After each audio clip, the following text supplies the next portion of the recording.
Bonjour Yann Bernard, on se retrouve aujourd'hui pour un webinaire qui est consacré donc au paramétrage avancé des visiteurs. Pour vous connecter à l'application guartech.net, un accès superviseur et vous allez ensuite vous rendre dans paramétrage, puis sur le bouton gestion des visiteurs. Vous allez ensuite pouvoir, dans la nouvelle interface, via le bouton vert qui est à droite de votre écran, ajouter un nouveau type de visiteur. On va par exemple créer un visiteur prestataire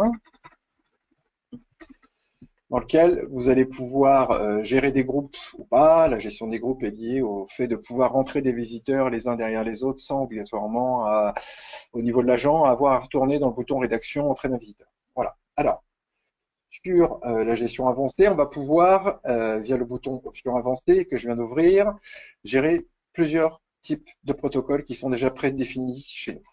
On va pouvoir donner un temps autorisé maximum de présence sur le site. On va pouvoir avoir un module de validation requise. La validation requise, ça concerne une gestion préenregistrée d'un visiteur avec un profil client qui validerait ou non l'entrée d'un visiteur sur site sur les visiteurs préenregistrés. L'enregistrement de la sortie du visiteur est possible ou non. Alors, en règle générale, on vous encourage vivement à enregistrer la sortie du visiteur, mais si, par exemple, vous pouvez avoir qu'un flux entrant de visiteurs, sans que vos agents aient la possibilité de suivre le suivi et des sorties, vous pouvez désactiver non. On fera simplement, en fait, dans le journal de sécurité et dans l'interface agent, que des entrées de visiteurs sans les sorties, puisque les visiteurs seront sortis automatiquement. Alors, on va rester dans le cas classique et concret de l'enregistrement d'une sortie de visiteur. On peut enregistrer un petit commentaire à la sortie du visiteur. Le commentaire, c'est un champ de texte multiligne lors de la sortie du visiteur. Alors, on peut aussi enregistrer du matériel, comme enregistrer par exemple des PC, des smartphones, avec un numéro de série précis. Voilà. On peut rentrer aussi le numéro d'immatriculation du véhicule. Le numéro d'immatriculation d'un véhicule, ce sera lié aussi lors des questionnaires d'entrée des visiteurs, au type de véhicule, à la couleur du véhicule et au numéro d'immatriculation. Je vous montrerai une petite astuce si vous ne voulez que figure simplement le numéro d'immatriculation du véhicule. Donc, cette fois, je ne vais pas l'utiliser. On peut aussi associer automatiquement la sortie de clé à l'entrée d'un visiteur. Donc là, dans le cas d'un prestataire, on va pouvoir le faire. On va pouvoir aussi gérer le sens de la visite, à savoir entrant, sortant ou sortant, entrant. On va rester sur des choses classiques. On va rester sur un entrant, sortant.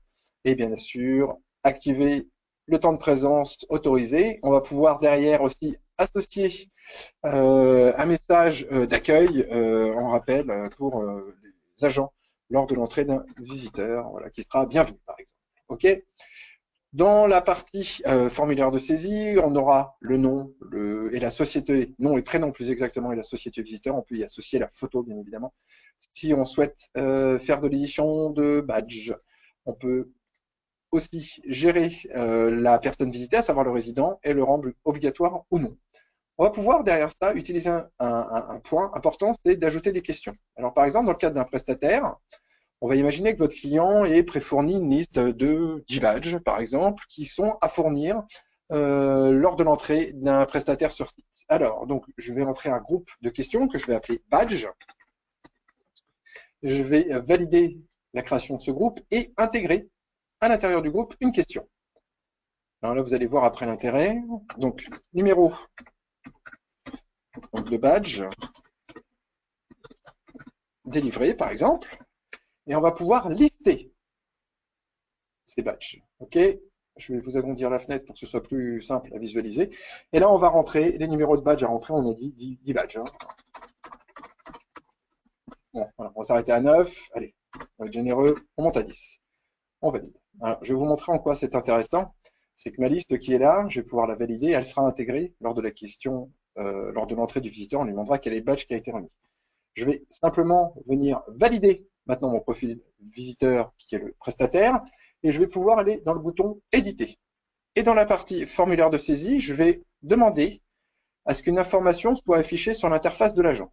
D'accord? Lorsque le visiteur sera présent sur site. Et je vais demander le numéro de badge qui aura été délivré directement dans l'interface de l'agent, que ce soit visible. Donc, on va tout de suite opérer à la démonstration de l'utilisation de l'outil. Donc, on va utiliser le bouton rédaction qui est lié à l'interface agent. On utilise ce protocole pour plus de praticité, d'accord, pour vous montrer sans qu'on ait à changer de navigateur pour pouvoir vous montrer ça. Voilà, on va avoir le prestataire qui rentre. Alors, on va rentrer un nouveau visiteur.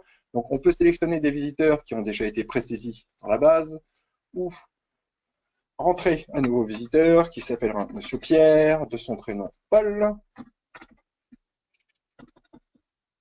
et qui va travailler pour la société Temsky. On a la possibilité d'ajouter une nouvelle société en tapant nouvelle société.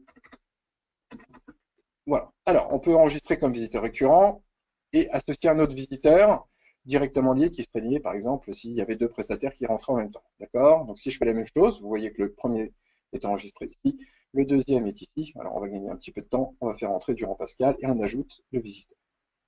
Derrière ça, on va pouvoir aller gérer la personne visitée. Donc, soit les personnes sont déjà entrées, soit on peut en associer une autre, tout simplement. Donc, je vais aller voir votre serviteur. Voilà. On va rentrer avec un numéro de PC. Donc, on va dire, par exemple, c'est un PC qui s'appelle Yoga, par exemple, et qui serait en quantité 1 et dont la référence et le numéro de saisie serait 1, 2, 3, 4, 5, 6, 7, 8, 9, par exemple, et que je viendrai simplement ajouter ici. Donc, la durée maximum de visite, on va autoriser nos visiteurs à rester pendant 2 heures, par exemple. Voilà. Et là, on pourrait avoir un trousseau de clés associé au moment de l'entrée du visiteur. Et voilà, par exemple, je vais donner donc le badge numéro 3. Et je vais enregistrer mon visiteur. Et quand je vais regarder dans la partie consultation du journal de sécurité, je pourrais bien évidemment voir le visiteur, mais pour avoir la liste des visiteurs présents sur site, on va pouvoir aller directement dans visiteurs présents. Et là, vous pourrez vous apercevoir que le résident, enfin que le visiteur plus exactement, a le badge numéro 3. Vous avez la possibilité ensuite, si effectivement vous avez de nombreux visiteurs présents sur site, d'aller faire une requête dans le moteur de recherche qui est ici, soit par le numéro de badge qui sera présent dans les informations complémentaires, d'accord, ou d'aller chercher par le moteur de recherche via prénom ou nom directement intégré. Pour faire sortir le visiteur, je le fais simplement sortir comme ça et j'enregistre sa sortie. Pour tout besoin d'aide, n'hésitez pas, notre site web support.trackforce.com, support.trackforce.com. Merci.